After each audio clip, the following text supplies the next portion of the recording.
না বিষ পড়ে আছে। জায়গা মানুষজন সব দেখলে আমার মানুষ একটা বলার নেই।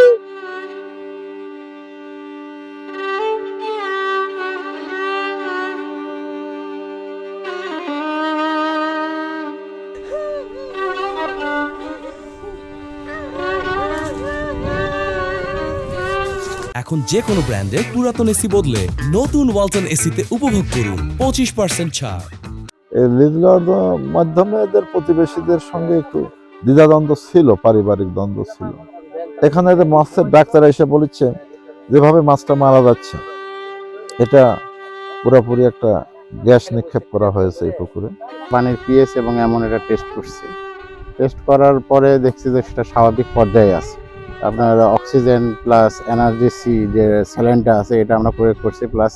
তবে সাধারণত যেটা আমরা আশা করছি যে পানিতে হয়তো কোনো বিষক্রিয়ার সৃষ্টি হয়েছে, এই কারণে মাছ হয়তো মারা যাচ্ছে। যারা এই কাজ করেছে প্রশাসনের প্রতি একটু দৃষ্টি দিতে বলবো যে প্রশাসন এই অঞ্চলে যারা এই কাজটা করেছে যদি গোয়েন্দা ডিপার্টমেন্টও হয় তথ্য নিয়ে যদি তাদের একটু বিচার করতো, অন্তত এই এলাকা আর যারা ব্যবসায়িক আছে তারা অন্তত শান্তি পাইতো। আমার কিচ্ছু নাই, আমার এই পুকুরের পারিনি ভরনা। আমার 10 বিঘা সরাব জমিও নাই। লিস লওয়া এক জায়গা টাকা দিয়ে গন্ডগোল ফেসাই আমি লিস নিছি এই পুকুর দুধি। আর এই সব বনাশ করে দিল। কি করলো? ওষুধ দিল। ওষুধ আমার আমি দৈনিক সকালে পুকুরে আসি, আজ আমি আসিনি, আমার শরীর খারাপ, খুবই শুয়ে আছি।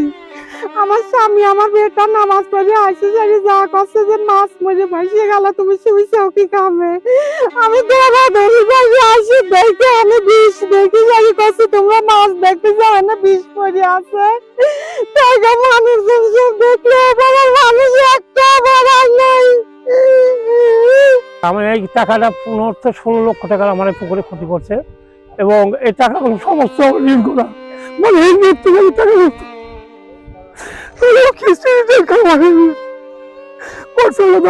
আমার কাছ থেকে 2 মাস আগে মারতে হচ্ছে না। এই নাসিরের বেটা আরিফ আর ওইখানে হচ্ছে আপনার তামিন, এই ভয় ঘুরবে সব। এই তামিন সকালবেলায় মনে বিষের একটা বিষ দিয়ে দেওয়ার পরে অ্যাকশন ধরে গেছে, আমার বাড়ি বাড়িতে পড়ে গেছে, পরে ওখানে বন্দি করতে লাগছে। বুঝতেছেন সত্যটা এই পুকুর লট থেকেই, মানে পুকুরে আমলিক খাইতো, আমলিকে টাকা দিয়েছে অনেক ক্লিনি, ওরা মানে 5 তারিখে পরে বিএমপি আসছে, সবাই আমলিক করতো। আর ওর ফুফাতো ভাই করে হলো মানে বিএমপি, উনি সব ঢুকালিয়ে এই আমার সাথে এই গাছগুলো করেছে। হ্যাঁ, পুকুর লিজ নেওয়ার কারণে।